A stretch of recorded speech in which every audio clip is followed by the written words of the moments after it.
Living and surviving with mental illness isn't easy, and that's why one teen is sharing his struggle of a childhood shortchanged by the disease. News specialist Lori Prichard reports about this teen and his mom trying to change the conversation about mental illness. Lori? Eric Walton is only 17. You may have heard of him.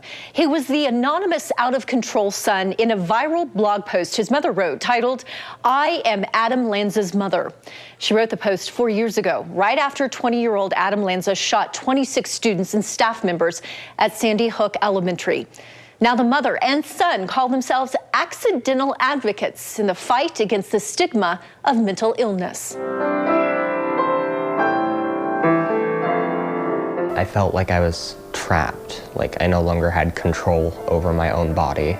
I was treated with a level of fear and also a bit of hatred. I had those random incidents where someone would say the wrong thing and I'd go into an outburst.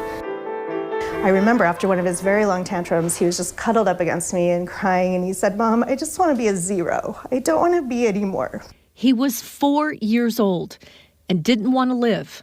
For years, they struggled to find him the right diagnosis and treatment, checked him in and out of a psychiatric hospital 4 times, and even juvenile detention 4 times. It destroyed what little hope I really had left. Here I was, at 11 years old, trapped in a cold cell, caged like some kind of contaminated freak. That wasn't me. I don't like that move, Eric. This is Eric, chess-playing, self-described nerd. After Liza's 750-word blog went viral, a doctor contacted the family in Boise. He met with Eric and diagnosed him with bipolar disorder. He's now on the correct medication and hasn't had an episode in 4 years. He owns his diagnosis, but it does not control him. I have friends now. I'm successful in school, and I don't have to be afraid of hurting people anymore. He's planning his future. He's writing and talking openly about his disorder, giving this 16-minute Boise TEDx talk last summer. His message: Mental illness should be treated with respect and kindness, not fear and stigma. His mother prefers to call it discrimination. These are very life-altering, very life-changing conditions. People can learn to manage them. They can absolutely live successfully in the community. Liza says one of the keys is to decriminalizing mental illness.